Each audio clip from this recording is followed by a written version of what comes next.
Today is April 4th, 2021. This is episode 143 of Maelstrom Radio.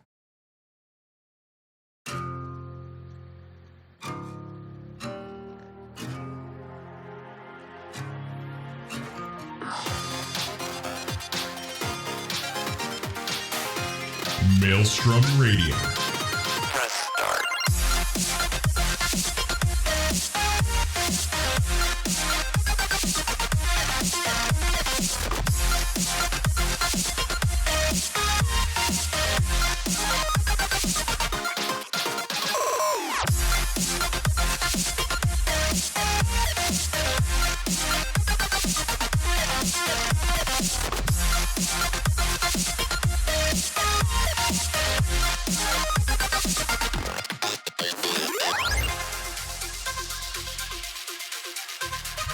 With your hosts, Flatus and Shinter.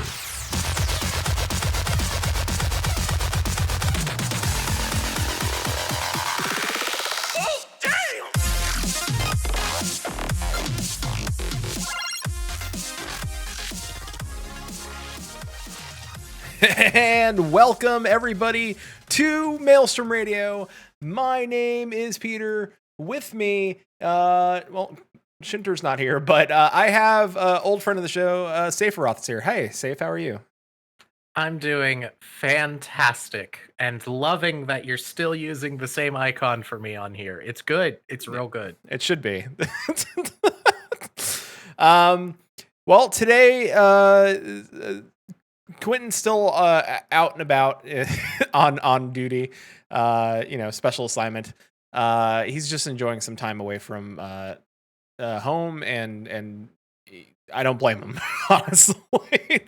So as soon as he gets back, we'll be back with both hosts here. But as always, we carry on, and I'm gonna talk about my week as we always do here. And my week has been Monster Hunter Rise streaming, which that game is great, and I like the addition of Palamutes. And it is a good Monster Hunter game. It is very good. I like it. If you have a Switch, go get Monster Hunter Rise. It is very good. That's my recommendation, is just go get that game.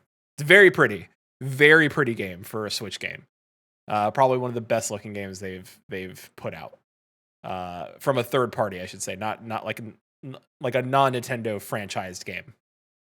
Like the RE engine in Switch is, well, it's chef's kiss. It is very good.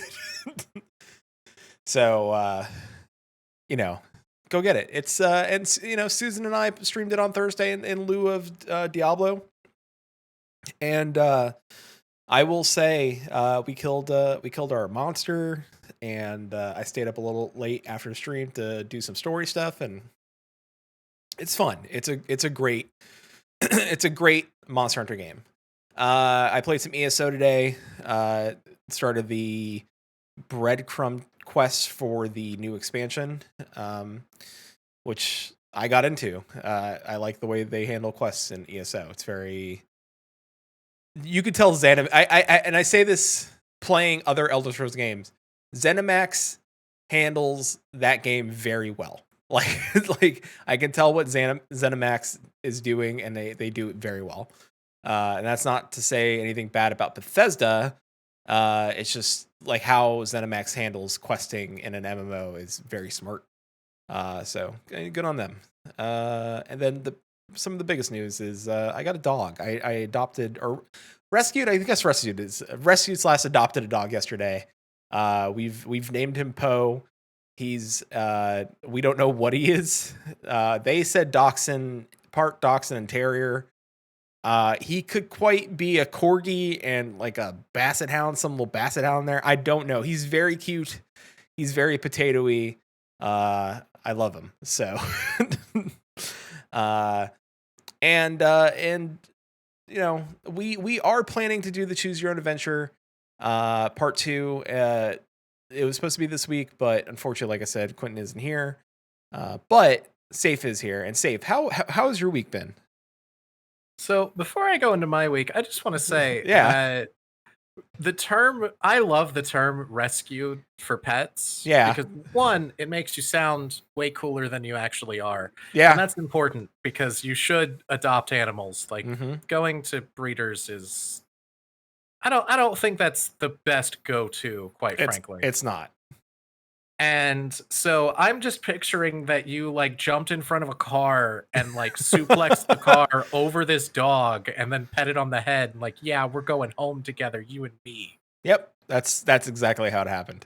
That's exactly what happened. I believe Yeah. it. I believe it. But look it up as brown bear in Indiana, in middle of Muncie, Indiana. Steam goes God, train you're goes.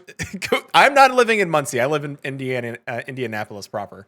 That's where Oh, thank God. we rescued that dog from Muncie, so that should make you feel even better. Dude, I used to live up by LaPorte. That whole region is the biggest shithole ever. Don't drive any further north. Indianapolis is like the only thing in Indiana that isn't dog shit. I'm telling you. Yeah, it's I haven't driven through northern Indianapolis to get to Chicago. And Susan agrees wholeheartedly about northern Indy. It's once I got to Muncie, I was like, this is just chain restaurants and what I think people think fancy restaurants are. There was a lot of things I questioned about Muncie. There was and I know it's per state in your area in this state, but people without masks in certain areas. I'm like, how are you getting away with this? Like I know certain stores have their own guidelines, which is nice to see. Like PetSmart, when we went to go buy the dog like food and stuff like that, like had a mandate, you must wear a mask. But the gas station I went to was very hit and miss. I was like, oh, just why? I wish that there was any level of care where I live, but like that's not even the things that I'm like give a shit about as far as like the place being a shithole. I kind of just gave up on like this whole country, everywhere people are bad. Yeah. So like fuck it. At least the only silver lining to this is that now the people that are dickheads are like insanely obvious about it. They literally are just like showing you, like they're wearing on their face, I'm an asshole, because there's nothing lack there. thereof. Yeah, I was gonna say or lack thereof.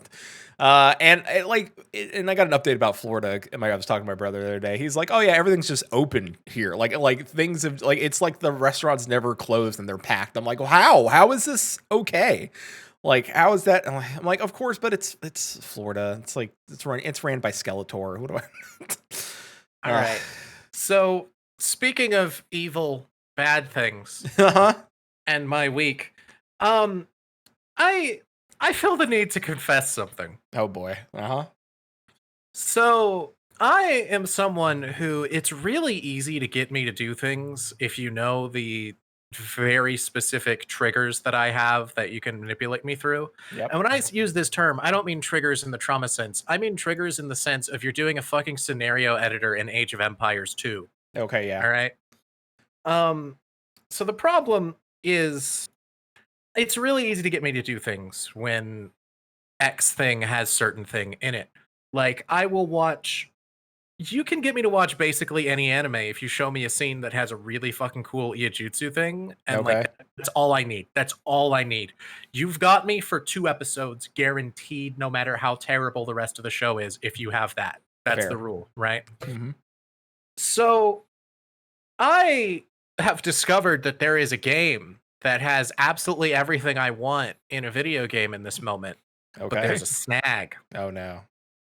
So it's Persona 5 Strikers, Okay. Yeah. which is a sequel to Persona 5 that came out on multiple platforms that Persona 5 has not and very well may never come out on. All right. Fair. Yeah, that's I- true. More than a year after its initial release, which was Japan only, which everything about this just baffles me. None of that matters, though. What matters is that it's a Warriors style game. I use Warriors as in like Dynasty Warriors, Samurai Warriors, Mhm. all of that. That has an Iijutsu character and a punch character. And so I've decided that I should probably play Persona 5. So I got Persona 5 Royal after spending since October trying to get a working PS4 Yeah.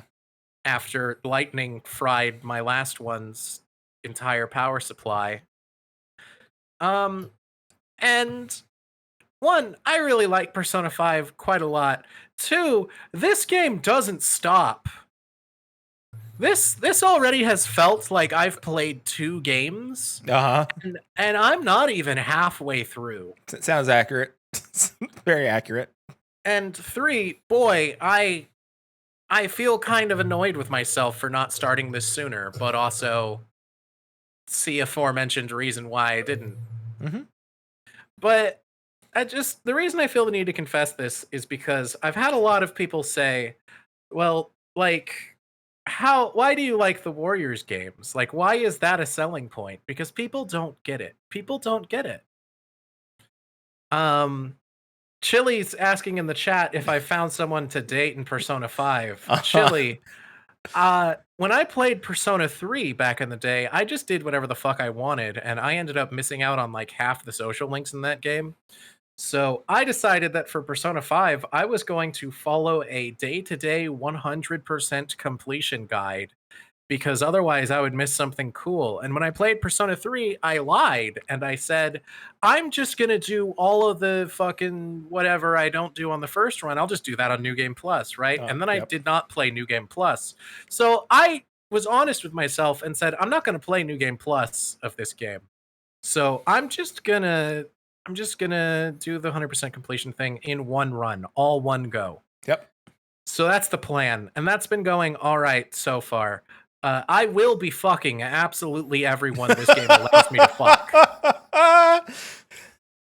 There are no waifus in this game so far that suck. Not one. Not one. They're all Persona great. 3 had like 4 waifus that sucked, and then you also had like Mitsuru, who's the best. Yeah.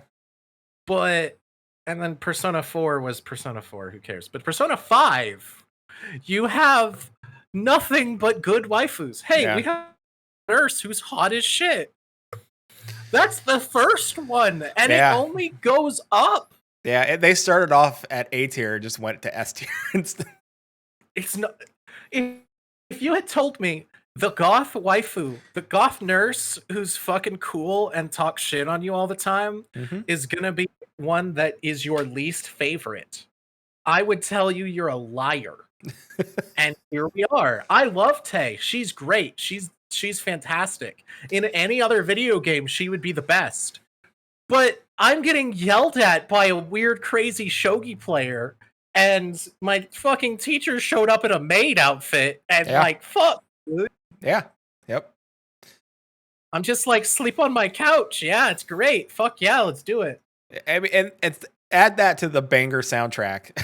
It's a great game. I think only one thing I don't like about Royal, and it's that the combat theme is different when you do ambushes, which Yeah, it I'm is. told that that's not the combat theme that was in the original game present, and that you hear the original game's combat theme when you do a like regular combat that's not an ambush. Mhm. That did And- change. That's great. And that sucks because I quite like the ambush theme, but it's not near as good as the insanely good random battle theme with that fucking violin just out the gate. Yep. Oh, it's amazing. Mhm. And I haven't found a way to make it so that that's the one that always plays. And when you fight, you pretty much always want to go for an ambush. Mhm. So it's like, man, It's bad what an times. interesting complaint to have about a game is the sole complaint Honestly, about a if game. that's the complaint, I mean, that's the least like.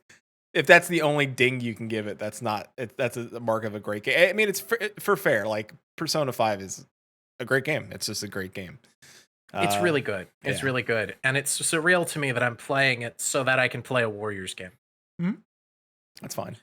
But I mean, like, I have a CD case, like a really fucking huge CD wallet, right? Like one of those where there's 4 discs per page. Yeah. And it is literally overflowing with PS2 and PS3 games. I have an additional overflow case that the games I don't like as much go into. And I have 5 pages of that thing are Koei and then later Tecmo Koei Warriors games. So sounds they made a lot. they made a lot. They made Dynasty a lot. Warriors 2, Dynasty Warriors 3, Dynasty Warriors 4, Dynasty Warriors 4, Empires and Extreme Legends 5, Empires and Extreme Legends, Warriors Orochi, Warriors Orochi 2, fucking Samurai Warriors. The only fucking game that I could never get my hands on in all of this bullshit was like the actual for real Samurai Warriors 2. I could only ever get my hands on the fucking Extreme Legends and the Empires and shit. And that's so crazy to me. And also, I want to point out that is the real reason. That is the real ass reason that I love digital purchases, because there's so many fucking games that I remember the days of the PS2 era when you'd like call the GameStop and be like, "Hey, can you call every other GameStop in the fucking state and tell me if anyone has Disgaea?" Yeah. That shit sucked. Yeah. Yeah. I worked This- at GameStop, and I remember people calling me like and it was very specific groups of people. It wasn't like the moms coming in like looking for like Wii games and stuff like that. You know, it was very specific people asking me, "Hey, do you have this like rare, like hard to find Disgaea game, or do you have Persona 3 or 4?" And like I was like, "No, we don't. Sorry. Like this store might have it. Like they say they have one in stock. I mean, I can't ask them to put it on hold for you, but here's the number. Good luck." Yeah, So no, that shit was all hell. Oh yeah. Wait. Oh, Tecmo Koei. Yeah, Chili, that's fucking radical. That's so fucking cool. For the audio listeners, Chili in the chat says that he got to do an interview with the guy behind one of the Muso titles, the Warriors games. I refuse to call them Muso consistently, because that's not what they're called. And sure, that's what they're called, but that's not what they're called. Come on. Chili says I got the interview with Akihiro Suzuki. Oh shit, that's fucking baller, man. That's awesome. If you ever get to interview him again, because that'll happen. He's just gonna come back. If you ever interview him again, can you tell him something for me? This is gonna make no sense to fucking anyone listening to this podcast, but it's fine. It's fine. I need you, Chili, if you ever get the chance, I need you to tell him that just make everything like fucking Hyrule Warriors Age of Calamity. Just give every single game. Oh, right. I forgot. Yeah. Oh, yeah. Because that's why. Yeah, he left when it was Tecmo Koei, didn't he? Because like I think Warriors Orochi 3 was the last one he was on, wasn't it? Yeah, because that was when that fucking series. Ugh. So now all the best Warriors games are games that aren't made by Tecmo Koei or don't have the fucking mainline series on them. Like fucking Age of Calamity is the best Warriors game that I've played. Has fuck all to do with anything in that series. Oh yeah, no, absolutely, and canon to Zelda now. So Sure, have you played it? No, You should. Actually, unironically, I probably should. but I need to play other games first. I mean, I would recommend waiting till the DLC comes out anyway. Okay, fair. Because here's what happens. Here's what happened, right? I pre-ordered the shit out of Age of Calamity. Actually, no, I didn't pre-order it. That's right. I did not pre-order it, and I did not plan to buy it before the DLC was going to come out. And then a friend of mine bought it and wouldn't stop talking about it, and I went, "Fine, fuck it, fine." And I bought it, and I beat it, and I spent the whole time I was playing seeing an incredibly obvious going to be playable character. And I was like, all right, I'm going to keep going until I unlock this dude. I cannot wait to unlock this dude. Like, da da da da. And then I get through the end of the game, and it's like, what do you mean he's not playable? Because some games, the DLC is really fucking obvious. Mhm. Like, you're talking Devil May Cry 5. It's a Devil May Cry game that was released after Devil May Cry 3. Of course, there'll at some point be a playable Virgil. They always have a playable Virgil. It's always in the special edition of the game, right? Yep. But in fucking Age of Calamity, it goes so over the top with it because like there were people like, I don't know if there's going to be character DLC, and it's like, all right, well, there's 4 characters in that game that have in-game models, that have in-game splash art, that have in-game lore entries, that have all of this shit. They have in-game voice acting. One of them is a boss fight that you fight like 7 times in the first half of the game. Oh, it's fucking ridiculous. And then they have the nerve to be like, oh, well, this is not playable. And it's like, listen, motherfucker, there are lore entries in this game. This game has like an in-game gallery and glossary and fuck ever, right? And there's lore entries for every single playable character, and every single playable character has a portrait. There's lore entries for several characters and things that do not have portraits and are not playable. And then there's lore entries for 4 specific characters that are not playable but have a portrait. And it's like, motherfucker, I can see that you didn't give portraits to the things that were definitely not going to be playable, and you did give portraits to the things that should have been playable. Like, I think genuinely what happened after looking at the rest of the fucking Warriors series and like all that shit, like especially with Hyrule Warriors, Yeah. I don't think that they went in expecting that they would be DLC. I think they went in expecting that they would get in the final game, because the story even feels like it's written around the idea that they're going to be playable. And then like one of the characters, they have to like they really bullshit their way around because I'm talking around because spoilers. Yeah. But they really have to bullshit away that a certain character isn't playable, because it would otherwise make no sense at all that that character isn't playable.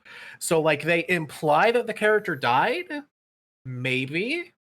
And there's like this whole thing where other characters, like it just feels like there's missing dialogue and missing parts of cutscenes where they like went, shit, we don't have time because of the bad things that are happening.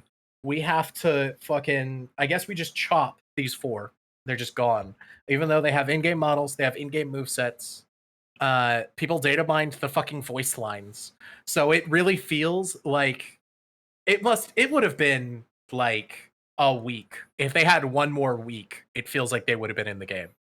Probably. And it's like that sucks, man. That sucks. So I beat Age of Calamity. I beat the story of Age of Calamity, and now I have like 40% of the game left to go. And I actually stopped right there because I was like, there's going to be DLC. This character specifically is going to be playable. When this character is playable, that is when I will keep playing. Because if I do everything in the game before that, then I'm going to unlock him and then be like, well, shit, what do I even do? You mean what you can do? Wait. Yeah, exactly. And that is why right now my Discord status is that May 27th, 2021 is the Age of Calamity DLC. Yeah. I mean, they knew what they were doing. And isn't there going to be multiple packs for DLC, or are they going to try to do one DLC drop and that's it? So it's one pack, but it's being split into 2 parts. And if you buy it, you get both parts. But the first one that drops is the 4 characters that fucking I knew. I knew what those 4 characters would be within a week of playing that game. Like, it's so obvious. and I was not surprised. But also, they're the 4 I wanted, so hooray, thanks, grats. That's what I wanted. Thank you for giving me what I wanted. And then in October, they said they're going to add map packs. It was really vague. I don't know what that means. It could mean any of a variety of things. If it's like Hyrule Warriors, the original one, then it's going to be a shitzillion content that's like fucking enormous. Is that Or is that like I remember from the first one, it was like they were kind of like old like Legend of Zelda maps that you had to kind of fill out, right? so they had adventure mode in the Yeah. original Hyrule Warriors, and they were all styled to look like old school Zelda, but like with I have gone back and played a lot of the original Hyrule Warriors definitive edition on the Switch, and boy, those aren't good. But then you get like the first 2 suck. They suck a lot. And then you get if you can get through them and get to what comes next, they actually start being like fun. And it's really surreal. I Sounds think accurate. Sounds like that's what they intended. see, I don't know because like I played like Fire Emblem Warriors, right? Mm-hmm. Which came out after the original Hyrule Warriors and before Age of Calamity. And I want to point out this as well. Age of Calamity is not like Hyrule Warriors. I am convinced the only reason that it's called Hyrule Warriors Age of Calamity or whatever uh, is because they needed people to know that it wasn't just like Breath of the Wild. And that's All it. right. There's no connection. There's no mechanical similarities. They work completely differently. Like Hyrule Warriors has its own little unique mechanics that set it apart from any other Warriors game, and none of those are in Age of Calamity. None of those characters are in Age of Calamity, and no character that's in Hyrule Warriors even has a gameplay analog in Age of Calamity. Because even characters that appear in both, it's not the same version of them, and they play completely different. Like, Is it because Age of Calamity is, according to Nintendo, canon to the Legend of Zelda timeline, where the original is not? Because I wonder how much more I Nintendo had their hands, like since the first one did so well. I wonder how much more like Nintendo, because that seems like Nintendo's MO with some things. Like if something does really well, they'll like, oh, let's tie it in more, and then they put their hands into it and be like, all right, you can do this, you can't do that. Like I feel like that's kind of what they did with this one. I don't think that that's the case, having beaten the game. But also, I don't really want to go into it further. And just, I want to say that everyone should play that game. And if you liked Breath of the Wild and you liked its story and you wish there was more of that story and you liked the characters and you wished there were more of that style of like character writing, you should probably get Age of Calamity. Because as far as story goes, it may be one of the best Warriors games. Um, for sure. But I mean, those aren't usually like incredible in the story department anyway. But you know, it's good. It's really good. I would recommend it. But also, I think that they called it a prequel to to Breath of the Wild to get people to buy it. I don't think that it's necessarily part of the Zelda timeline. I thought they said it was. They said They that was sure canon. did. I thought they said it was canon to it. They sure did. They sure did say that. But also, I think that they lied a lot. I mean, that's probably correct. I mean, like, the Zelda timeline is very strange.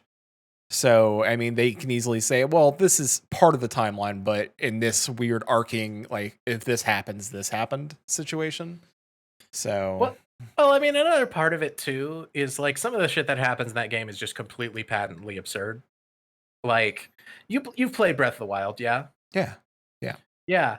So those fucking centaur motherfuckers Mhm. are an absolute nightmare, Yep. right? Do you think that the punk ass Link that got his ass beat in the backstory of the original fucking Breath of the Wild, like you've seen the cutscene, you know he's not all that in a bag of chips. Well, Do you think that it also makes sense that he murdered like 30 of those things at once? No, but gameplay story. I mean, The rule is that if it happens in a cutscene, it happened, and if it it happens in happens. Yeah, gameplay, it didn't. it And the didn't. shit that happens in cutscenes is like, this is not the Link that we were told. We were existed. told. Yeah, this isn't the hero of time. Well, this isn't the punk ass bitch of time. This is the badass of time. Fair. Dude, the whole fucking story of Breath of the Wild is like, man, everyone in this team kind of like sucks, and we're not sure that they're gonna be able to fucking do it. Like fucking Zelda's anxiety over I don't know that my powers are gonna work. Link is like not good enough to live up to everything, and the pressure's fucking weighing on him terribly. No one's totally sure if this is even gonna work at all, right? Like that's the whole thing with the backstory of Breath of the Wild, and then Yep. like you find out well it didn't work. That is not an Age of Calamity. Age of Calamity, there's no fucking question. These people are all ridiculously hyper competent. Fucking Zelda is playable, and you know what she does? She just whips out her fucking Sheikah slate and starts whipping people's asses with the spells in it. Perfect. And that's one of the two unique mechanics in the Age of Calamity, by the way. Every single character has access to the Sheikah slate, and they all use its powers in different ways. And there's like some crazy tech you can use that shit for.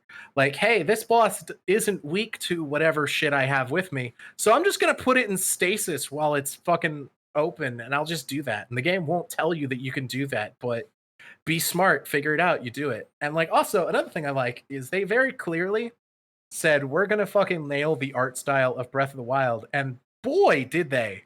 It looks exactly like Breath of the Wild. There were points where I went from playing Breath of the Wild to playing Age of Calamity and then back and forth between them, and like it's really disorienting because they look exactly the same, and it seems almost the same at certain points in certain ways, right until you try to climb a wall and you're like, oh right, I can't do that. Or right until you're fucking trying to mash out combos and Link swings his sword twice and then eats shit. Yeah. It's like, right, I can't just ride my shield as a fucking combo attack. Yep. I know that Nintendo's taking like weird risks with their IPs. It's like when they they they were like, the guy that created the Rabbids was like, hey, I would like to use Mario and Rabbids combined, but also want to make it like a strategy like XCOM type game. And Shigeru Miyamoto was like, yeah, sure, why not? I think it's indicative of like with the Switch itself is an enormous risk. And I think that's probably part of it is they've hit this point where the Wii U sucked. Like, I'm not saying it was bad as a purchase. I'm saying its performance was terrible. It did nothing for them, right? One of the biggest flops in the industry from a company that didn't just immediately give up or die. Yeah. But like the whole thing with it, I think, is that they took that, and the lesson they took from that is we're just going to try every single crazy idea everyone has, and something will work. Yep. I think that's why they did the fucking stupid forced scarcity shit with the Mario collection. Because someone said, hey, what if we try that? And like, I genuinely think that if you look at every single decision they've made regarding what games they've been making, what games they've been releasing, how they've been approaching doing those things, all of it makes sense if it's just viewed through the filter of no one is totally sure what the right thing to do is, so they're trying everything to see what works. True. I feel like that's very true. They've made some weird choices. Like I feel like the scarcity thing was so scarcity with an end date too. Like, hey, it's now for sure. They're like, hey, digital's gone. If you want a retail copy, they're there until they're gone, and then we're not restocking. That's it. And if you downloaded the game, don't worry. Like, you can still have access to it. It's still on the store page. You just can't, and I tried. I was like, I have Mario 35, the little free to play like battle roiler that they made, and it was like, I tried logging in on April 1st. I was like, this is like Mario is dead, like because that game was legitimately fun, and like I can see why they didn't want to support it past the time frame, because unlike like for like Tetris 99, there are parts of it you can buy, and you know, if you want to buy, like, much like any other kind of battle royale game, there are like things, and people will spend money for like skins and stuff like that. And maybe they just didn't want to take that much effort into it. Although I'm like, people, I mean, for Mario, people would have spent the money easily, you know, to skin up the side panels and like, but I guess like, cause Tetris, it changed the music. Like, all right, cool. You can buy a like a Animal Crossing skin for it, and that sold because, you know, it worked. And like Chili's saying, Cat Mario skin, Luigi Mario skin, special limited edition Mario. I think part of the problem, Chili, it wasn't the skins on Mario. It was the, like, because the gameplay, like, you needed to make sure that, hey, you saw how your character, unless they did it in such a way where it's like, you know, what's power up you got and stuff like that. So like, it's hard. Like, I'm trying to figure out how they could have it added like ways to monetize that, and I don't think they could. So they're like, it's just a free thing, and they can bring it back whenever and update it. I mean, will Nintendo try to monetize it? Maybe. See, I don't even mean that. I just mean like the fucking the Mario collection Mhm. and then the Fire Emblem one too. Like that's just egregious, man. Oh yeah, yeah. No, they did the It- same thing it- with the mini consoles. They were like they're gone. Like that's it. You can't get them ever again. Like So. and like yeah, that also sucks, but also like I get that was like a limited edition promotional release, but digital, you're fucking saying like this thing is not available on the digital store, the Yeah. digital version. Like at that point, it's literally just Nintendo sending out a fucking press release going, "Hello scalpers, we love you." Yeah, essentially. Yep. That's exactly what it is. Exactly And what it I'm is. not a fan. Now that I've spent like 20 minutes pimping Age of Calamity and saying everyone should buy it and play it, I'm not a fan of Nintendo's decisions regarding Mario. Clearly. I'm someone with very consistent beliefs and standards. Speaking of consistent beliefs and standards, Yeah. I've been playing League of Legends, and that was a mistake. Yeah, usually it is. So I've been talking to a friend of mine recently who he's been my friend. He's literally the friend I've had the longest in my life consistently. It's 15 years of friendship. It's great. It's awesome, right? He found out I've been playing League of Legends and he didn't understand why. He was just outright like, "You are the only person I know that plays League that isn't a piece of shit." And most people I know say that they played League, they loved it, they hated playing it, they quit, and it was the best decision they made. And it's like, all of these things are true. The thing to me about League of Legends is that it is an insanely toxic community by virtue of there being a shitzillion people that play it. And I think the prevailing mentality around its community, I think League of Legends is fascinating, and there needs to be sociology papers written about it. I could write an entire goddamn 20-page paper, if not more, about how fascinating it is that the different League of Legends Discord server communities that are main like the Reddit r/character main Yep. servers. They all have their own official Discord server. Sounds each right. each of them has a radically different culture from all of the others, and it's fucking fascinating. And I would love so much to just go on a deep dive through all of fucking 156 or whatever of them and just compare and contrast all the differences, because I want to pick this community's brain and figure out what the fuck is causing this. But that has nothing to do with why I play. I just think it's amazing. Because the thing with League is it's the biggest goddamn video game in the world. And it has been for the longest time. And blah, blah, yeah, whatever. Fortnite got more views on Twitch, blah, blah. No one's playing like consistently having their own fucking $1 million professional Fortnite League teams, you know? Fair. That is true. I mean, that is very much true.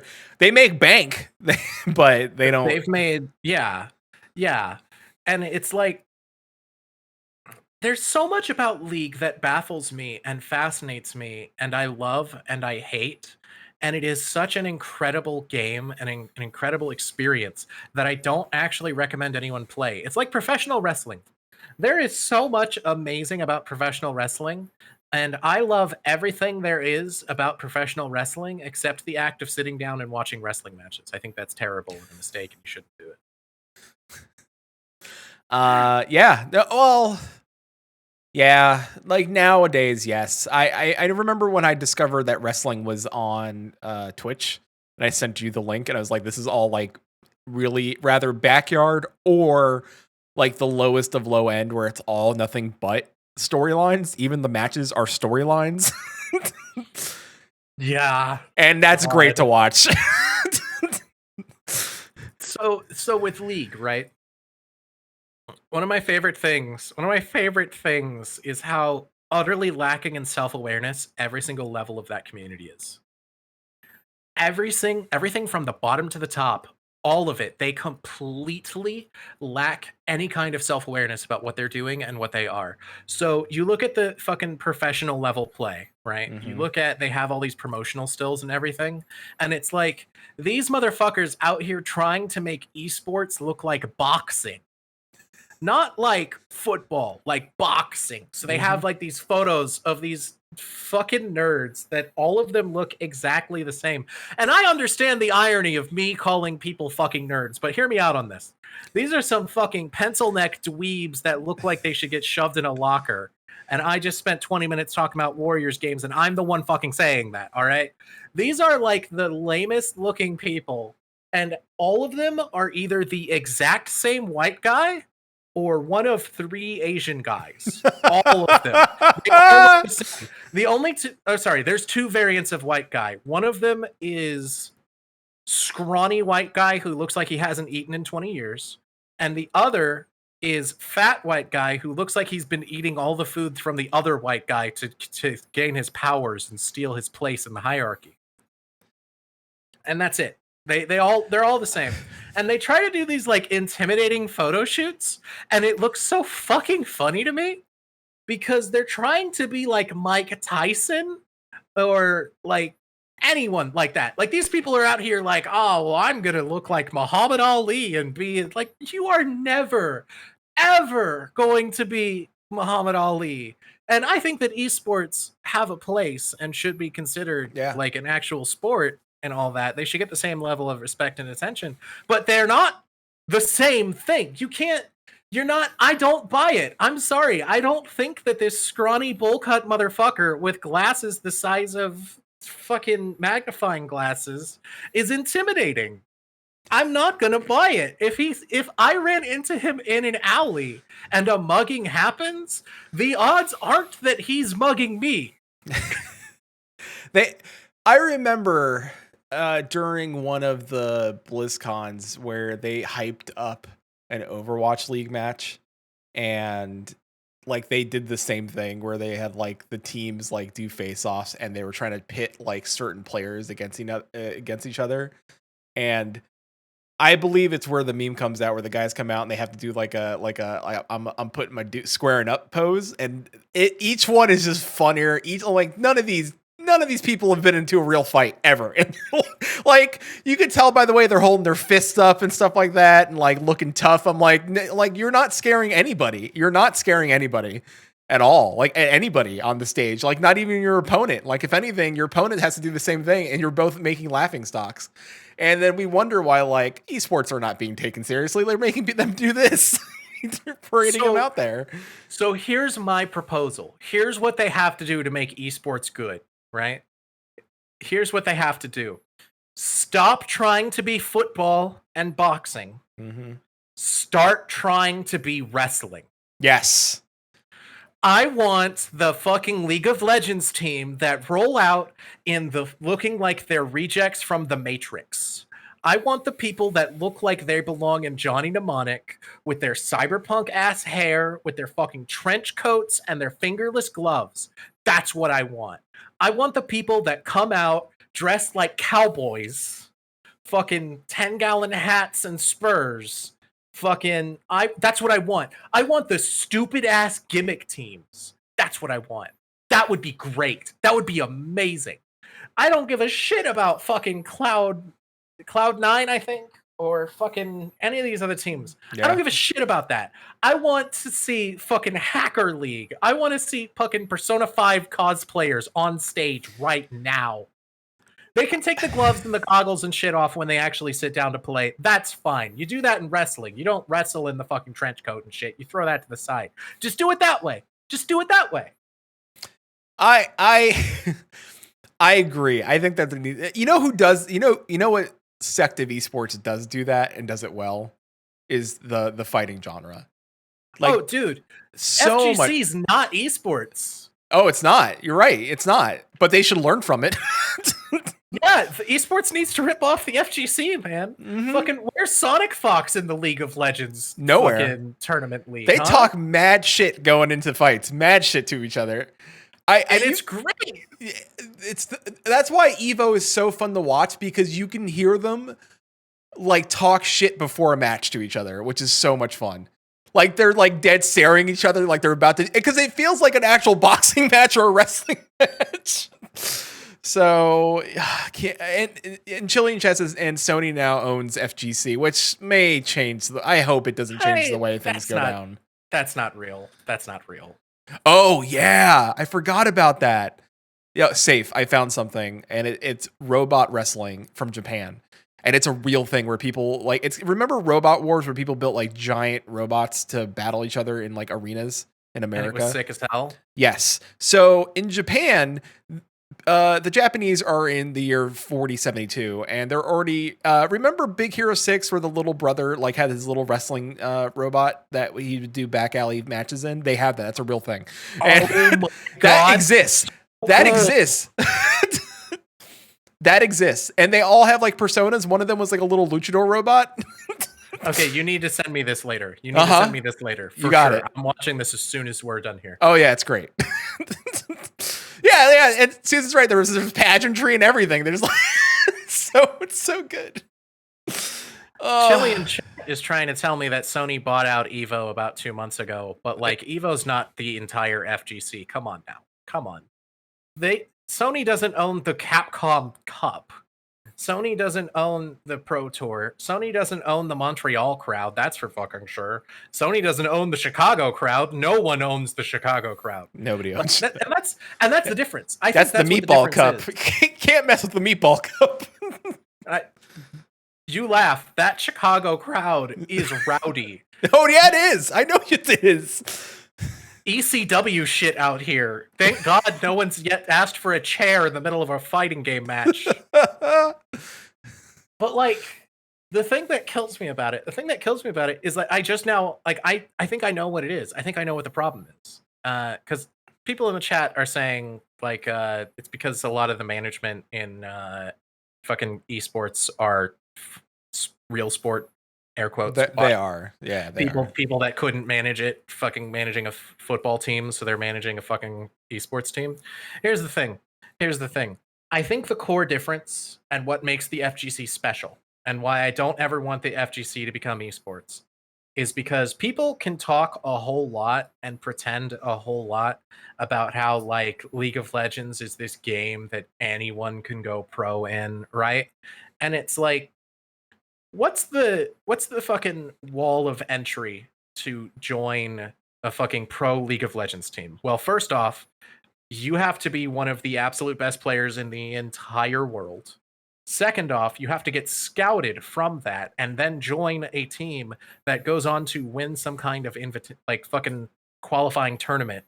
And like, it's so ridiculous how many layers you have to get through. And you're thinking about that, and it's like, all right, well, first off, like, you have to be able to afford plane tickets out to even attend these tournaments because they're all done in person, right? And there's layers and layers and layers of these tournaments. And you're not allowed to just open entry into these tournaments. First off, you have to even be scouted by a team that's willing to take a risk with you in the first place. And then in order to do that, you have to be one of the absolute best players in the entire fucking world. Like, they're not going to recruit anyone that didn't hit the fucking tier challenger, which is the top 0.01% of players out of a game that has 90 million registered accounts. Yep. And it's like, it's fucking ridiculous. It's fucking ridiculous. So it doesn't even matter if you're like really good at League or you have like some kind of crazy strategy that no one else has seen before, which happens. That does happen in League. But it doesn't matter if you have that, because what's going to happen is you're going to be playing it in a public game and it's going to get picked up on and then relayed, because there's people whose entire job is to just watch what people in the live servers are doing and then relay that to pros and be like, all right, we're going to incorporate this. We're going to do that. We're going to try this. Right. So like, you look at Evo, you look at fighting game tournaments. There was a tournament, I wish I could remember the name of it, where like 3 dudes from Iran flew out and dominated the entire fucking tournament for Tekken, because it turned out that where they hung out, there was just a Tekken 7 cabinet. And so everyone has like the 8 hours a day where you're bored as shit, so you just play Tekken with the boys. Can't do that. Can't do that anymore. Yeah, I mean, for that with League of Legends and things like that. There isn't. Yeah, it's like all of them originate from PC games, and I think that's really what the thing is. It's like StarCraft a PC, fucking Counter-Strike PC, League of Legends PC, and it's because there's this layer of elitism that inherently exists if the barrier of entry is owning a PC good enough to do this, having a good enough internet connection to do this. Like all of these things. Like, yeah, no, nowadays it's not that hard to get a machine that can run this shit. It's not that hard to have an internet connection that can mostly do this all right. But that wasn't the case 15 years ago. No, it wasn't. And I remember, young me was playing in a Tekken 3 tournament in Florida, and being humbled. I got pretty far, but I was humbled like later on. Like I was like, all right, well, I had a skill set, and my skill set stopped at a certain point. So,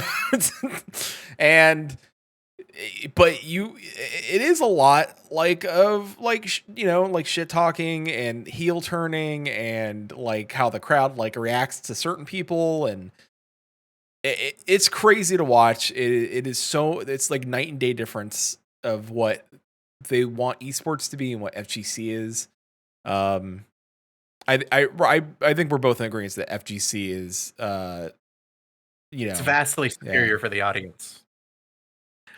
And like I think my favorite thing in the FGC is Lost Soul, who is this fucking guy that until 2019, like rip the fucking 2020 tournament circuit, but until 2019, I hadn't heard of this dude. And then I see him, and it's like, I don't know how familiar you are with the Guilty Gear scene, but Guilty Gear exists. Like the Guilty Gear tournament scene is Japanese players. That's it. Like, that's what Guilty Gear tournaments are. The same 2 people have won Guilty Gear at EVO for the past 8 years. Okay? It's the same 2 guys, and they're always the last 2 in the tournament. And the top 8 every single year is nothing but Japanese dudes. And then Lost Soul walks up. This dude who lives in fucking New York City, fucking talks like he's from New York City, hypes the crowd up. So I was watching the EVO live stream of the top fucking 32 of Guilty Gear last year, or sorry, 2019. Yep. For Guilty Gear Xrd. And this dude walks in playing a ranged zoner character like a rushdown, fucking destroying everything around him. And it was so over the top that you're watching the stream. They don't mic the players on the stream, right? There's no mics on the stage. It's not like they handed him a mic and let him shit talk to the fucking live stream viewers. But this dude out here yelling, fucking posturing around, looking like a wrestling star, and he's killing it as he's doing this. And it was so over the top. This dude hit third after being a no one that no one had fucking heard of anywhere. He hits third in Xrd, and then he takes Guilty Gear. Or sorry, he takes DBFZ at a smaller tournament later that year. He fucking goes number 1 on a tournament he's never showed up in before. Fucking stellar. And he was so rad, and his hype was so good that they're recording the live stream commentary from a soundproofed room, and you are hearing in the background of their commentary, the crowd just yelling, so good. And the instant they do the finals and he's been knocked out, he comes in third. The instant he gets knocked out, the crowd's just back to like, yeah, whatever. Who cares? It's not Lost Soul. It's the same two guys as always. But his whole climb up, he's kicking ass, man. Fucking great. That's what I love about Evo and the FGCs, man. I love them so much for that reason. It's just a different crowd. It's just when you get one person who hypes people up.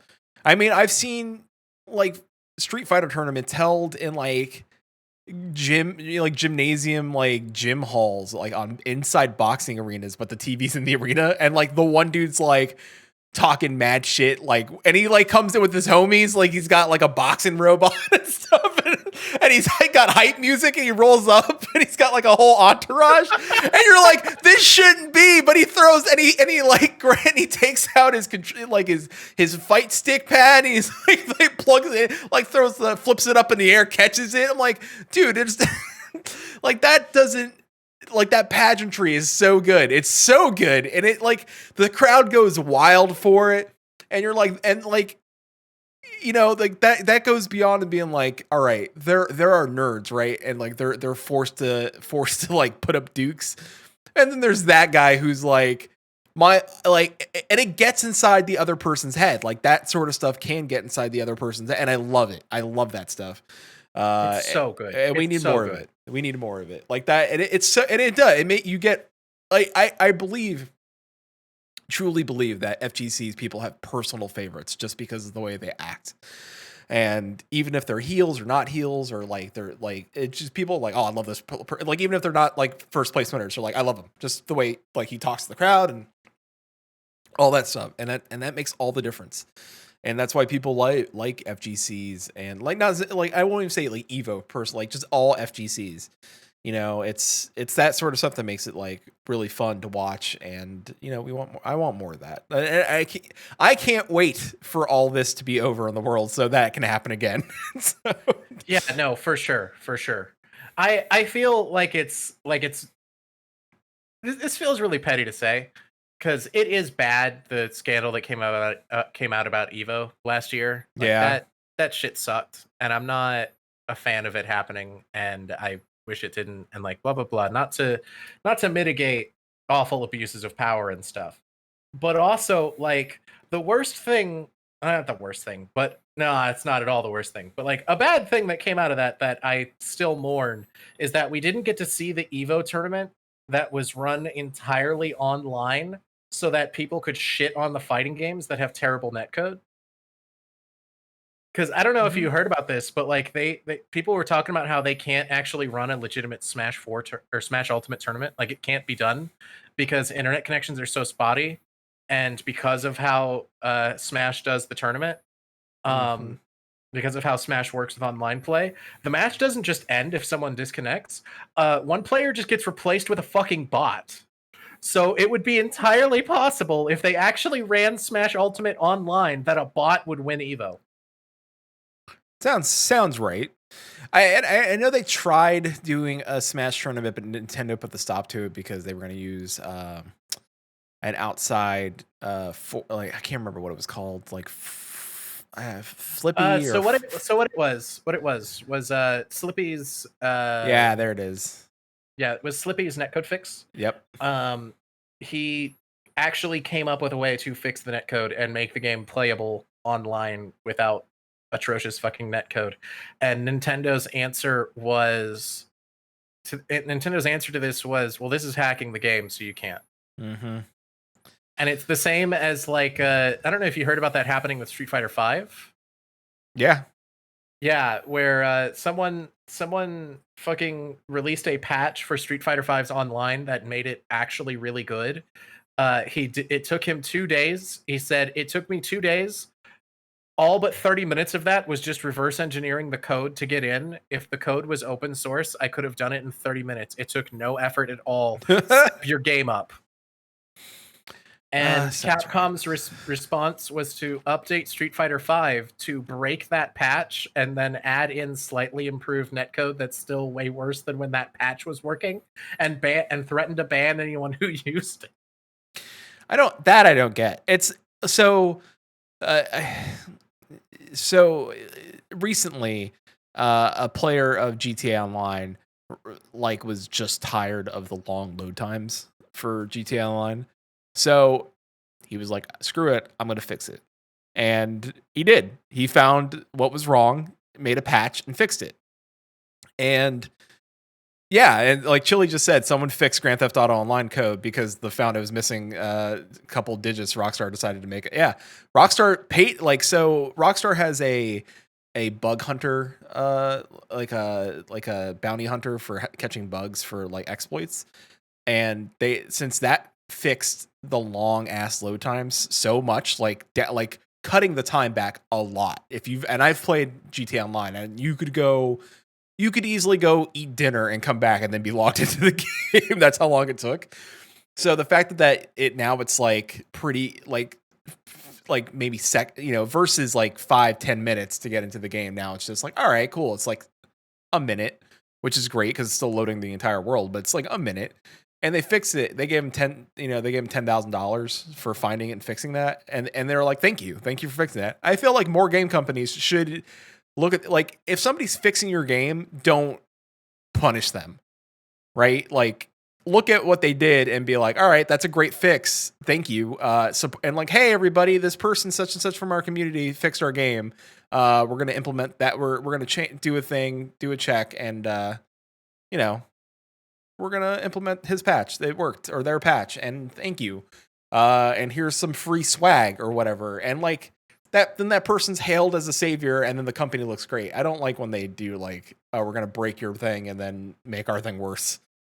Yeah, for sure. And like, to me, the real problem with it, like the biggest thing with it, is what it really showcases to me is how non-monolithic these companies actually are. Mm-hmm. If that makes any sense. Yep. Because I'll hear a lot of people talk about, like, they talk about these different companies like they're all one thing. Like, well, Capcom X or Sony X. But it's like, in the case of Capcom, like the breadth of responses to this kind of thing are fucking absurd. Because that was their response with the Street Fighter V thing, right? You were just talking about Monster Hunter Rise. Did you know that a lot of the changes in Monster Hunter Rise that are new to that started as mods on Monster Hunter World on PC? Yeah. They looked at that. They said, that's awesome. We're going to do it. That's still Capcom. You look at Devil May Cry 5, the special edition for it on the PS5, right? Yeah. And the specific way they did LDK mode, there are rooms in that are identical to a fan-made LDK mod that existed way before that. So it seems to me, at least, very obvious that they looked at that, said, that's a good idea, and we'll just do it. Mm-hmm.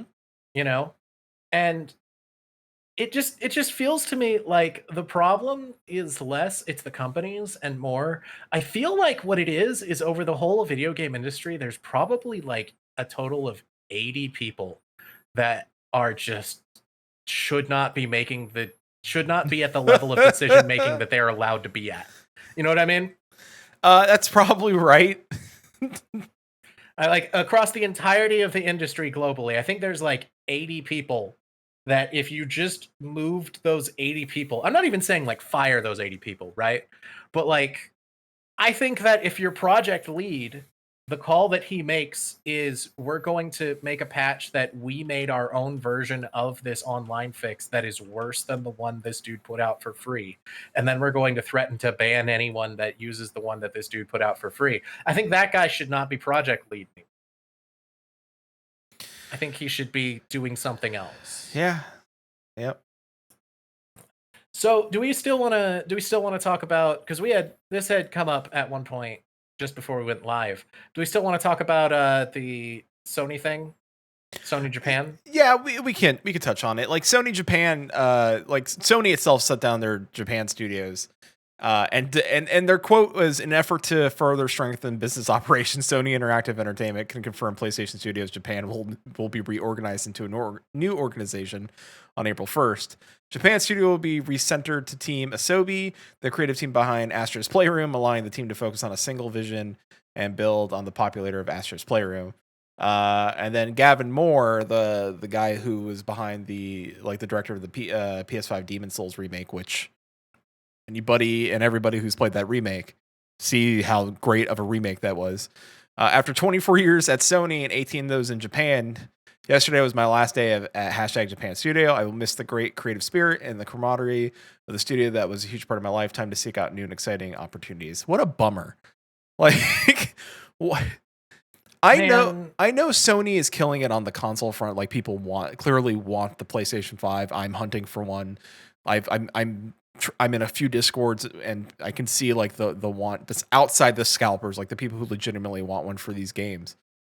That's the kind of guy you want on your back pocket, right? Like, he could take your old games and like, hey, can you remake this for us? And we would think it would be great on the PS5. And you did such a great job on Souls. Well, because they didn't just do that one. There was another one they did a bit before that, didn't they? Yeah, they did a lot. Japan Studio did a lot of games, and now it's gone. And now I don't know why they're focusing up on Astro's Playroom. I know Astro's Playroom was free, and a lot of people liked it. But they're like, oh, okay, we're gonna like double down on this. Like, I don't know if they're gonna just double down and make really fun platformers again. But that doesn't make sense. Like, I don't. I'm not against it, but it seems like a weird thing. I don't mean like everything they've done. I mean specifically, I thought that they did a remake of a different game before Demon Souls that was also like they fucking knocked it out of the park with it. But I can't remember what game it was. Was it were they the Shadow of the Colossus people? They did Ico and Shadow of the Colossus remakes. Yep. Yeah, like, man, like, how many fucking Sony games are there that haven't had updates or haven't been touched since the PS3, the PS2, that you could be fucking like, fuck, man, just have them. You could have had them put the Metal Gear Solid games onto a platform that people can actually play. Do you know how hard it is? That shit's considered one of the most iconic series in the whole fucking industry. How do you play Metal Gear Solid 3 legally right now? Do you know? They're gone now. It's gone. Yeah. I hope you're gonna get it on the PS3 store before they shut that down. That's the place you can get it. There's no PC port of 3. So your ways to play Metal Gear Solid 3 legally are find a 3DS copy or get the Metal Gear Solid HD collection on the fucking PS3. And that's it. If you don't have discs, you don't have shit. And that's fucking nonsense.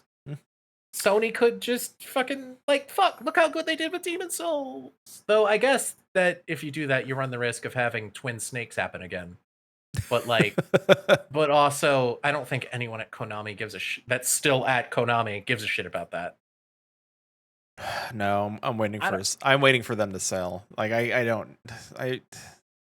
They're not gonna. I know they won't. They're stubborn. They're just stubborn. They're making more money now than they ever have. I know. That's why they're stubborn. Like, they don't care. I know that all they care about is the bottom line. Like, they'll never produce what they used to produce because all they care about is just the number at the bottom's going bigger, so we'll just keep doing this, which is just, mobile games and stuff like that, which is very sad. It's just gambling. They're going all in on mobile games and pachinko machines. Mm-hmm. And it's working, which is kind of sad and pathetic. But at the same time, I will say, like, there is a silver lining to it, and that silver lining is that we got Bloodstained. And have you seen that fucking interview with Igarashi about Bloodstained, where he was talking about, like, he was really depressed because when he left Konami, he had the pitch for Bloodstained just ready to go, and he shopped around the entire industry, like all of the fucking video game industry, every company he could get to return his calls, and like, all right, here's the idea I have, here's the pitch I have, here's the like little demo promotional material shit that I have put together. I want to make this game, and every single company said, we're not interested. Yep, we're not interested. We don't want to make this. This isn't going to sell. And he had that moment where he's like am I just like irrelevant? Am I a dinosaur? Do people not want the things that I want to make anymore? And that's when he went to Kickstarter, and like that was apparently like we never would have had the moment that Igarashi got to go to Kickstarter and see just how beloved he and all of the games he's made are if it weren't for the fact that Konami were assholes. Yeah. You know?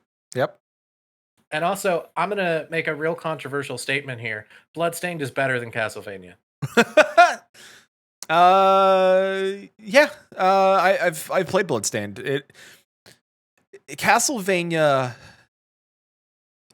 is classic, right? Like you can make a better Castlevania, right? But you can't take away like the historical value. I always believe that. Like you can make you can make a better Mario game, right? Like Nintendo does Mario games, but are there better 3D platformers out there? Yeah, for real, there are.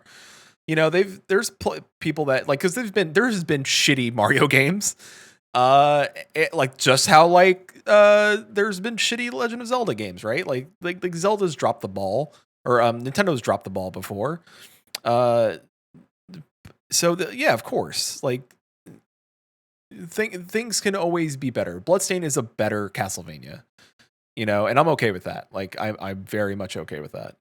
So. Yeah, and I mean, I want to be clear. I don't even mean in the context of it being a better version of Castlevania. I mean, like, I think on its own merits, it's better as a setting, as a concept. I like it a lot better. Like, I love Castlevania. Don't get me wrong. I'm not shitting on Castlevania here, but Bloodstained is fucking amazing. Bloodstained's whole gimmick of it's like, hey, why is this game even happening? Right? It's like, hey, if we have a new Castlevania game, why is it happening? It's because Dracula. It's always because Dracula. No matter what the context, the situation, it's Dracula. It's because Dracula. And like with Bloodstained, you go in and it's like, why is this happening? Who the fuck knows? Eldritch bullshit. Fuck you. Mm-hmm. It's like when I played The Messenger and I was like, oh, this game is just like, you know, a classic, you know, I'm trying to think of the name of it. It's Ninja Gaiden. Yeah, Ninja Gaiden. Yeah, it's like a classic Ninja Gaiden, but it's self-aware. It's very irreverent. There's comedy in it. I'm like, this is good. Like, this is what Ninja Gaiden could be in the years that we live now. And I like that. I like that people are going back and recreating the genres that are famous and doing them on its own merits and so, like taking what those games did and learning from them and doing it better with better tech. So it shows like a lot of these games were very much like had weird, like Castlevania had limitations on like it had to be difficult because the game was, you know, relatively short, right? Like we could look at speedrunning whatever the speedrunning website is, speedrunning.net I think, and look at the times, and then like given a better chance with better tech and more space on those carts, could they have done more? Yeah, absolutely. So, you know. So I have a statement that's going to sound nonsensical, but I promise I can justify it. Neo is the new Metal Gear. Oh, okay. the series NIOH, to be clear. Okay, yeah. I know it's a homonym with like the main character from the Matrix, but I mean that specifically. That is the new Metal Gear. So here's the logic, right? Metal Gear began on the MSX, and I say Metal Gear, not Metal Gear Solid. Metal Gear began on the MSX. Kojima was told, hey, make a shooter game. But he was given a console that didn't have the tech to make a shooter game in the sense that people wanted, basically. There was no way to do like Contra on the MSX. It did not have the capability to run that. So he was like, I don't really even want to make a shooter game. I like movies. I want to make something that's like kind of like a movie I would like, right? So he made a stealth. Neo, I don't know any of this. This is all my suspicions. But I'm also very familiar with both games, so I feel confident I'm correct on this. Neo is a game that someone at Tecmo Koei, someone really high up, said, all right, here's the deal.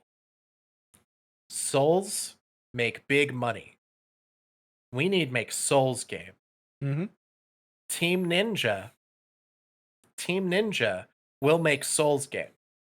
And Team Ninja said, we want to make Ninja Gaiden, though. Like, it's been a really long time since we made a Ninja Gaiden. We want to make a Ninja Gaiden, though. And they were like, no, you will make Souls game. And Team Ninja went, okay, sure, we'll make a Souls game. Definitely. And so what they made was a Ninja Gaiden game that has a stamina bar. Souls game. Totally a Souls game. It has a stamina bar. When you die, you lose, like, stuff. Yeah. There's stats. It's a Souls game. Souls game. And then you get your hands on it, and you play against any of these bosses, and you look at any of these designs, and you do any of this gameplay, and you're like, this is not a Souls game. Nope. This is not a Souls game. Souls games don't have fucking super moves. You can't do an Azuna drop in Dark Souls. No, it would have made my life a little bit easier in some of the parts of Dark Souls. I mean, yeah. Dude, oh yeah, I forgot that you got your ass beat by Dark Souls. You should play Code Vein, because Code Vein... Okay, so here's the way it works, right? I am very familiar with this entire fucking genre because I have a problem. Mm-hmm. If you want good story, you play Code Vein. If you want good gameplay, you play Neo. Those are the two. Those are the two that you need in that genre. You can fucking ditch Dark Souls. Who gives a fuck about Dark Souls? Code Vein, Neo. Those are the two. Code Vein is like the biggest tragedy in the world to me. Not the story in the game itself, but the story of the game's existence. Because that game was set to come out in September of, I think it was either 2017 or 2018. It was a year before it actually came out. It was set to come out. And then they demoed it at a convention, and the feedback they got was, this game fucking sucks. And they went, all right, we're going to postpone it an entire the fuck year to make it not suck. And they fucking killed it. And I went in on that game. I saw the promotional materials. I pre-ordered that game. I played the demo. Like, I was 100% on board from more than a year before that game ever came out. I saw like 2 fucking pictures of concept art. I heard the pitch and I was like, I'm on board. I like vampires. Let's do it. Fuck it. Right? Yep.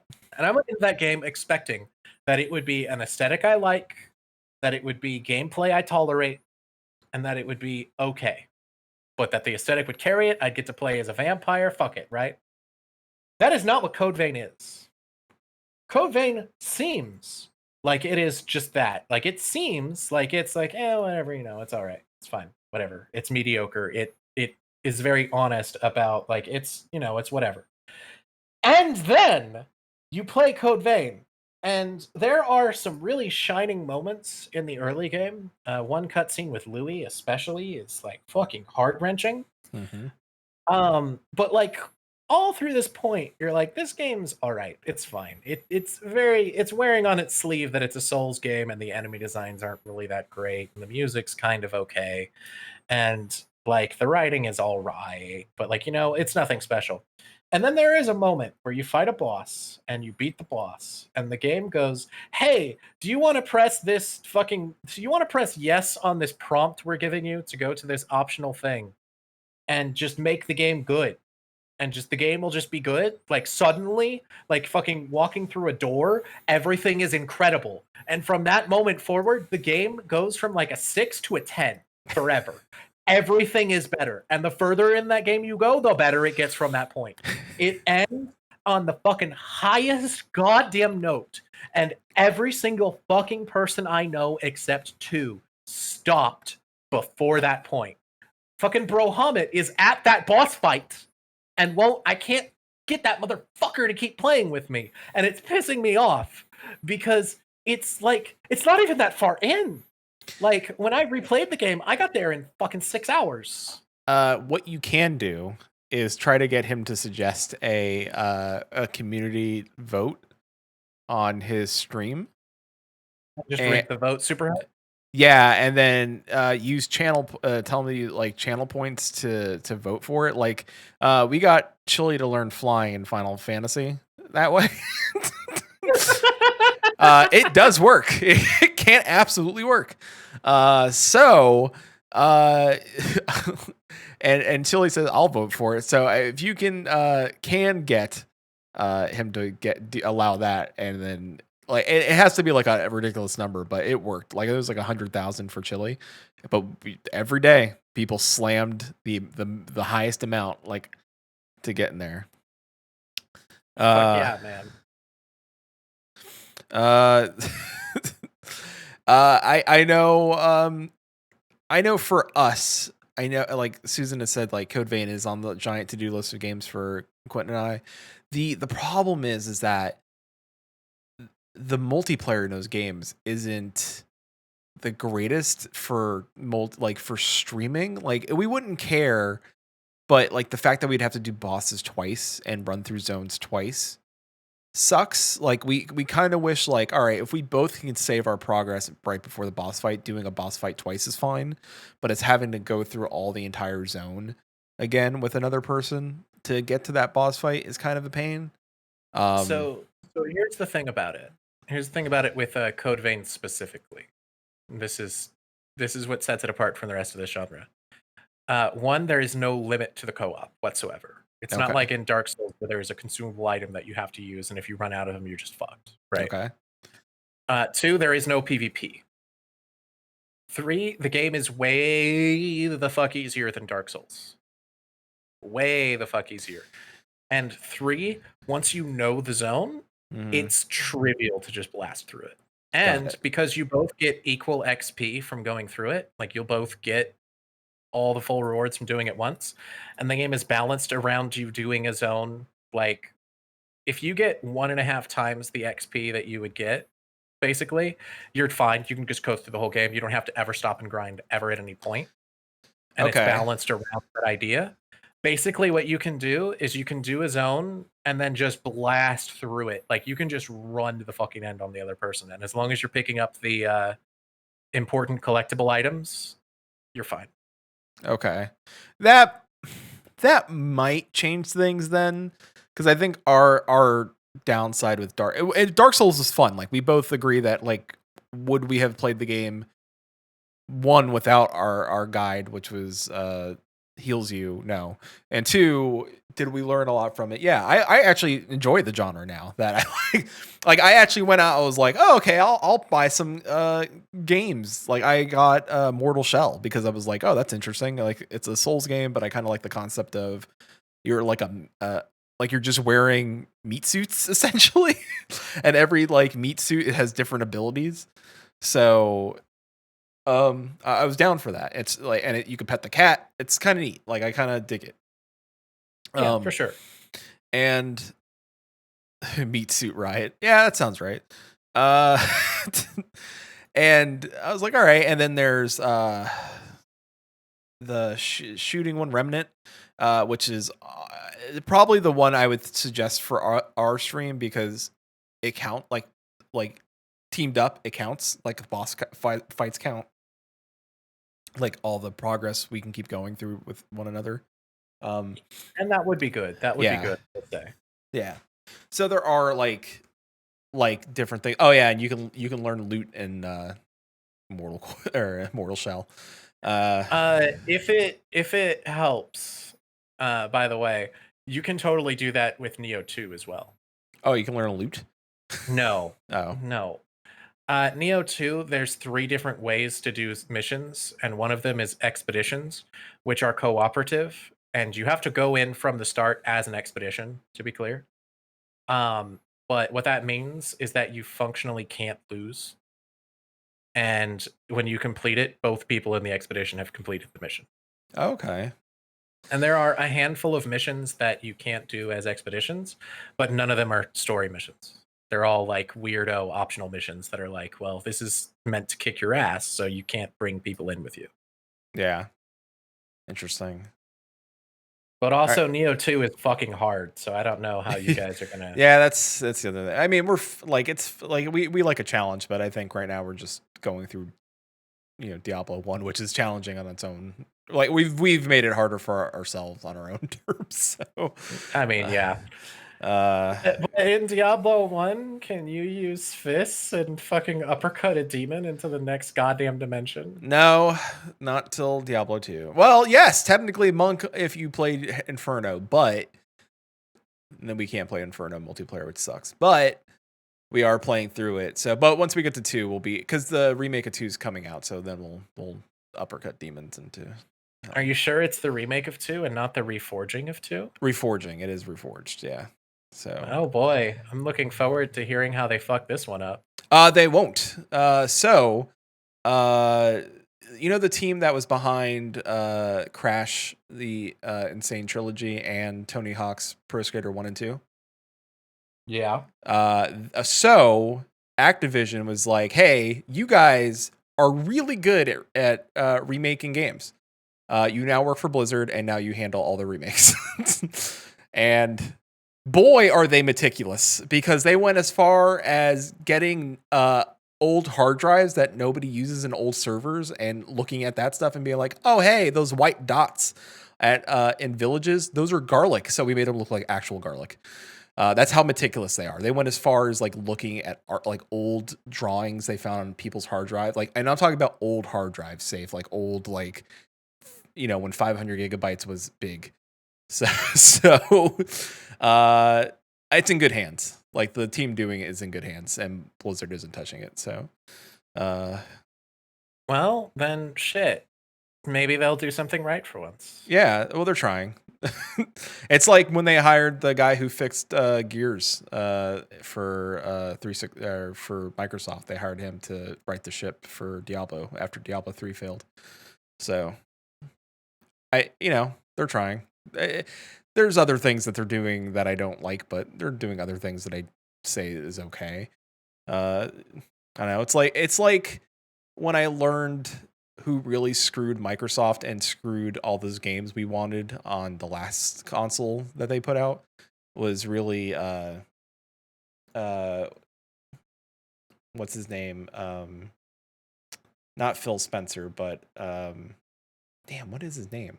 Phil Harrison. Phil Harrison is the guy who screwed over Microsoft.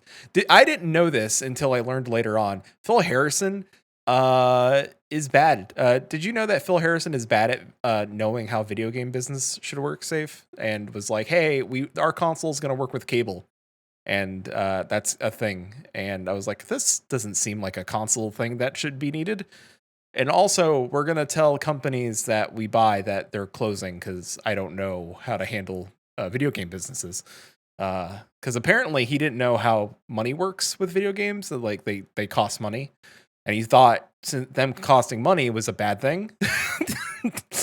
And like, because development can cost money. Say, if we both know this, like, video games cost money to make. And he figured, if they're not coming out, then they're losing money. Which upset a lot of me, and a lot of other people that wanted certain games to come out that never did. So do you know where he works now? Phil Harrison? I mean, I barely know who the dude is. Where's he at now? So Phil Harrison is the reason why a lot of those games that you were hoping that would come out for Xbox. So Scalebound? Yes. So Phantom Dust? Yes. Phil Harrison's the reason why a lot of those closed down. I'll tell you where he is now, and then it will clear up a lot of the bad blood. I think it cleared up a lot of bad blood for me.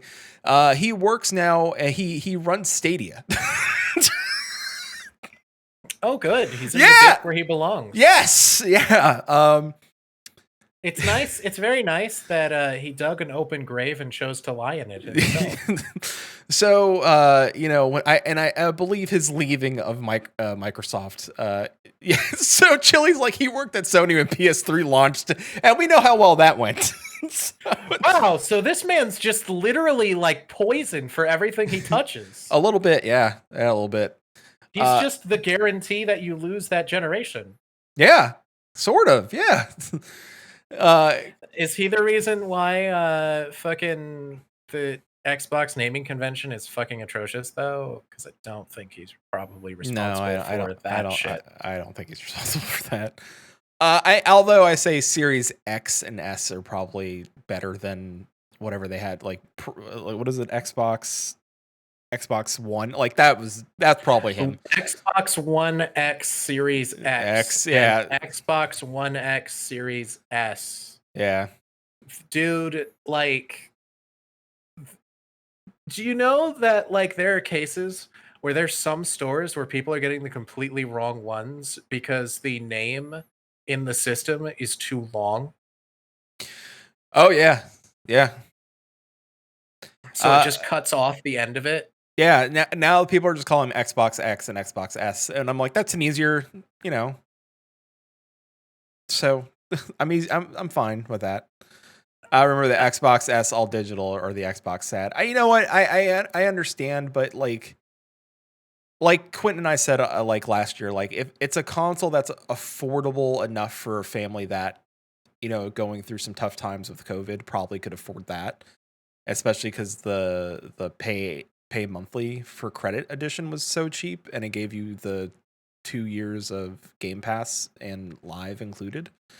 Like it wasn't a bad deal. Like I think if I was like a father and I had kids and I wanted to get them it's a different one. There's like 4 SKUs of Xbox on the market right now, man. Yeah, well, there's the two older consoles and the two newer consoles. Because the Xbox S, like the current, like the little white one, is what I would suggest. Like like I know it's not great because the hard drive flow, but I'm thinking like, all right, well, if it got a family who's in need of entertainment, and like a grandmother bought them something that she could afford, they had an If Xbox. Sony would just fucking produce enough PS5s, they're the same price point. It's true. I mean, but you can get digital Xbox. Yeah, one of these is actually available. Yeah, but it also had an S for some reason. Actually, I don't know. I can't tell you their naming conventions. All I'm saying, and this is definitely my opinion and not that of Maelstrom Radio for any lawyers listening, is that we need to shoot scalpers on sight. Well, yep, that's not our. Yep, our lawyer would say no, don't say that. So, yep, that's not our opinion. Don't. What you can do though is build a bot that forces their eBay listings to go higher and then never buys it, and therefore they have to relist over, and then your bot does it again. But I'm pretty sure that's against eBay terms of service. But you know, I call it civil disobedience. Yeah.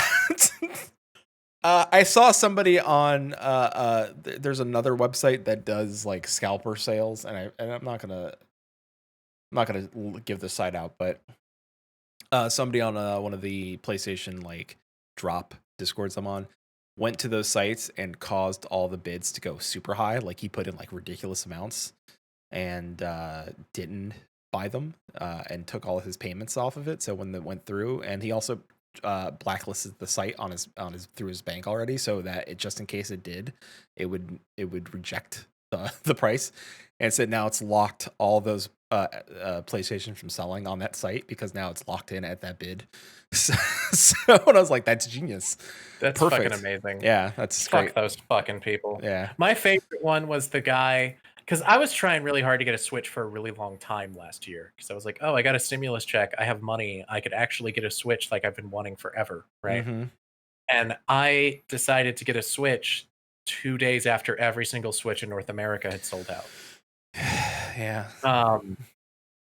And I remember seeing the guy who went through Craigslist and contacted every single one of the local scalpers that were trying to sell Switches and told them all to meet him at the same place in the same time and just didn't go. Oh yeah, I remember that. And like they all texted him. They're like, absolute legend. Yeah. We need more people like that in the world. We need people like that. We need less people like. Yeah. By the way, I just want to say I'm not going to be doing that level of bullshit to try to get a PS5 because that shit was fucking irritating as hell. But if you ever notice that the PS5 is available and not like a pain in the ass, could you let me know? Absolutely, you got it. If I ever find one, yeah, I'm not gonna play fighting the bot game, dude. It's inevitable. It's inevitable. I will say the only site that's handling, well, I would say the two, but the one doesn't get stocked that often.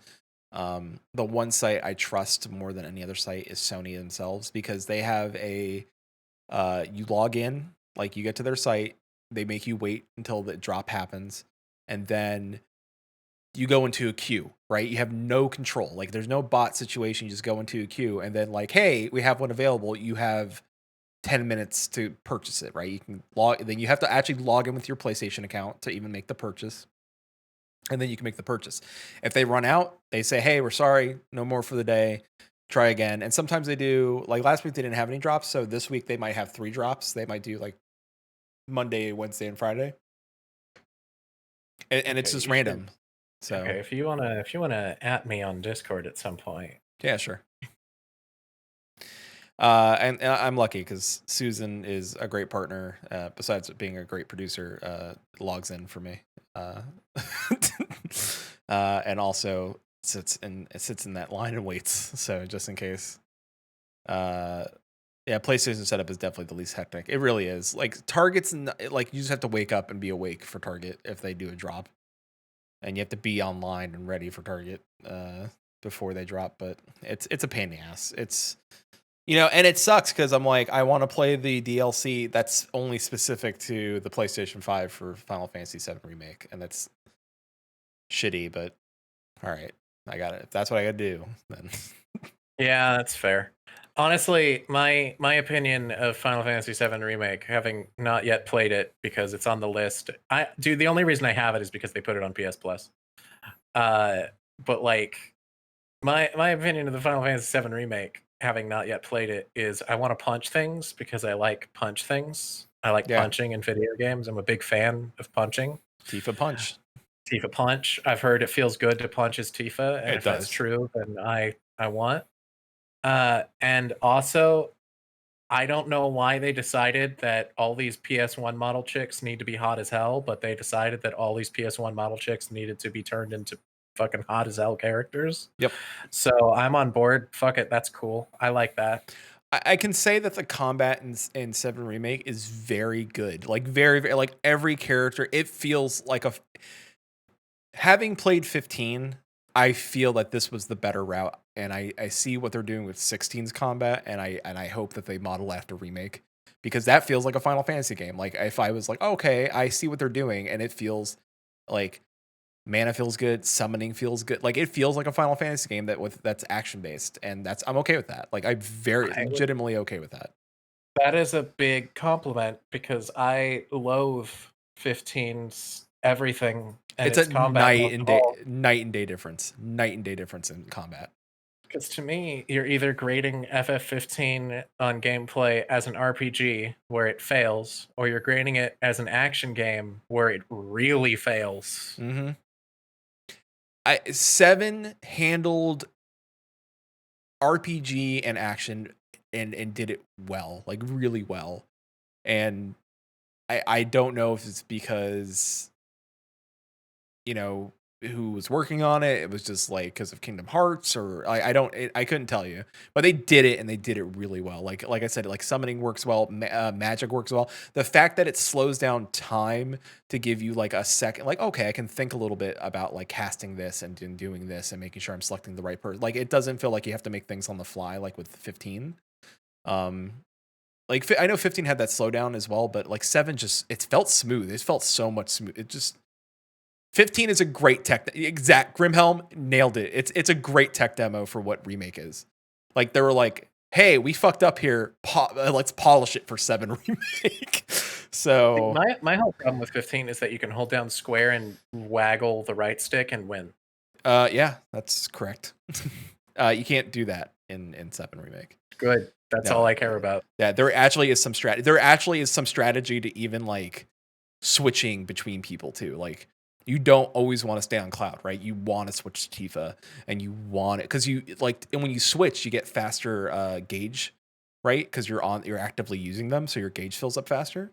So like they made smart choices. Like it makes you force yourself to using other people. Tifa feels great. Tifa's super fast, and punching with Tifa is great, and it works different than Barrett. Barrett is long range, and like his shooting, although like can get you some good hits and like some strong hits, he runs out of ammo and he has to recharge that ammo, and that makes sense because he has a gun.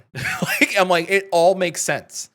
Like it all checks out. I'm like, this genius. Like it works really well. So I am interested to see how they do my favorite edgelord, then. Same. Yeah, Vincent. Yep. That's why I want to try out for Yuffie, because I want to see how Yuffie feels, and like, so. We'll catch up with chat real quick, and I think we'll call it a night. Chili says it will be interesting to see how 16 goes. They got a combat designer from DMC and Dragon's Dogma. Hopefully good. Like DMC's combat was great. So there is a turn-based mode, which will be getting a harder mode in the new version of 7 Remake. All right, I'm down for that. I like the idea of a turn-based mode. And then Grimhelm says, I hate that Dragon's Dogma and DMC 5 got linked for Switch. You want DMC 5 publish our broken game first? Hey, Dragon's Dogma is great. Yeah, it's not bad. Dragon's Dogma is great, and it's awful, and it's both of those things.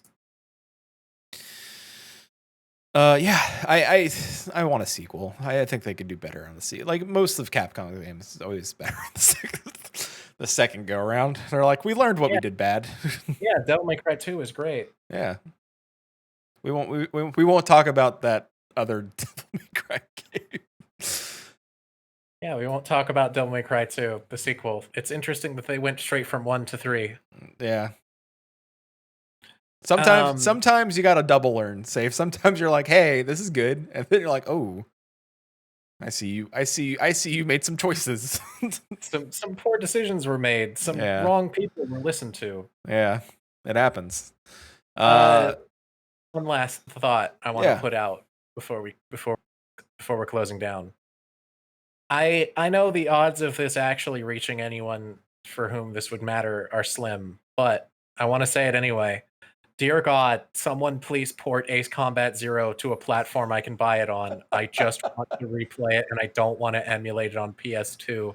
Holy fuck, that game is so good. They gave me Ace Combat 5 on PS4 because I bought 7. Just give me 0, you fucks. Yeah, I don't know if that'll reach anybody, but hey, Chili, if you know anybody. Listen, if I'm given a single chance to call that out into the void, I'm doing it.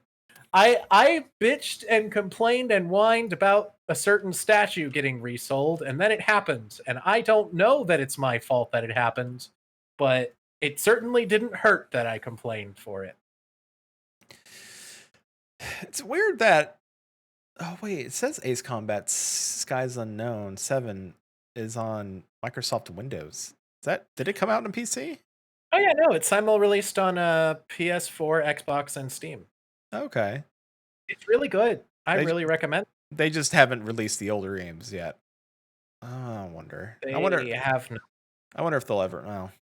Well, we could talk about 20 minutes about like remakes on so if you pre-ordered 7 on the PS4, you get Ace Combat 5 for free with it. Okay. And if you pre-ordered 7 on the Xbox, you get Ace Combat 6 for free with it. Ace Combat 0, Chili. It's the best Ace Combat. Though, I don't know, 7's really fucking good, but story-wise at least, 0's untouchable, and that soundtrack is god tier. The Ace Combat soundtracks are pretty good. Like they're up there. The stories are crazy as shit, but fighting to the death to save the world to Spanish guitar is amazing. That's Susan, if you're listening, somehow fit that as a show title, please. Thank you. I don't know how we would make that work, but fighting to the death to save the world to Spanish guitar. It's pretty long, but I like it. Anyway, all right, Safe, you want to tell people where they can find you and you know what you've been, what you do, I guess. Well, I take writing commissions, and that's the biggest thing that I want people to know is that I'm hilarious, and if you want to pay me to be funny, I will take your money gladly. And you can find me twitter.com/Saferoth. I should probably take that account off being private for a bit. But yeah, I'm very good at being funny. It's true. You may not have realized it listening to this podcast, but if I'm given preparation time. Oh, you're great. Yeah, you had like was a great show. Like I think we had listen, we went over an hour, and that's like we don't like we try to always shoot for an hour, but I think we had a lot of conversation to talk about. Like, so I don't at any point in time like there wasn't a we're coming up on like time. So thanks for being here, man. It was a lot of fun. Yeah, thanks for having me. And we'll eventually do the Choose Your Own Adventure. Don't worry, it's happening. It will happen this year, I promise. It'll happen, everyone. Yeah, it will. So next Thursday is supposed to be Diablo, but I'm gonna say it's TBD, depending on if Quentin's back in time for that. But there will be a stream on Thursday, 9 p.m. Eastern. I don't know what it'll be. It could be more, hunting with Susan. It could be another ESO stream. I don't know. So thank you all. Oh, I forgot. So, we'd love your feedback. So please reach out to us on Twitter or on Discord. And if you can, rate us on iTunes. Like that's a thing, and we haven't said that a lot. And that's bad on us. But that's really important. Like your rating of us on iTunes and like that actually is surprisingly very helpful. Like I shouldn't say iTunes, but Apple Podcast now. Because it's Apple Podcast. Or I guess depending. I think it's Apple Podcasts all over the world. But it's very important that you go like rate us and like leave comments. So, and if you need to trick your grandmother into writing a comment about you and how you're her favorite grandchild, but put it on our account, and then it'll just look weird that you're like, this person's very sweet, like, and single, and then like it'll look weird, but it'll give us a good review. So, that's all I got. And again, safe. Thank you. And we'll invite you back, and we'll try to, let you figure out how we're gonna get to Canada. So. You guys are gonna figure out how you're gonna get to Canada. That's true. I'm just there to tell you the results of your terrible decision. Yeah, something again. We asked him to write that for us, so and we paid him, so commission him to do things for you. Me. He'll write your fan fictions for you. Maybe. All right. Thank you, everybody. Have a great week. We'll see you next time.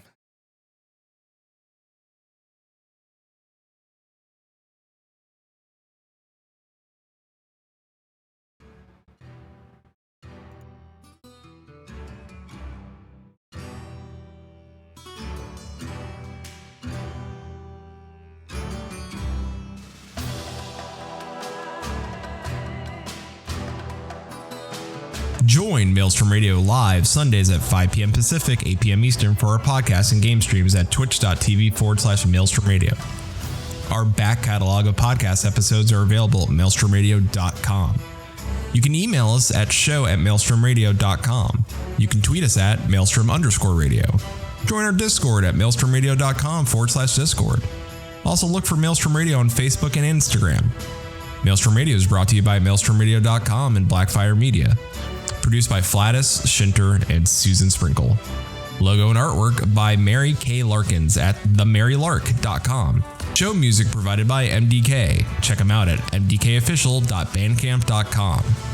Views and opinions expressed by our hosts and guests do not reflect the views and opinions of any companies discussed on today's show. Thank you for listening to Maelstrom Radio.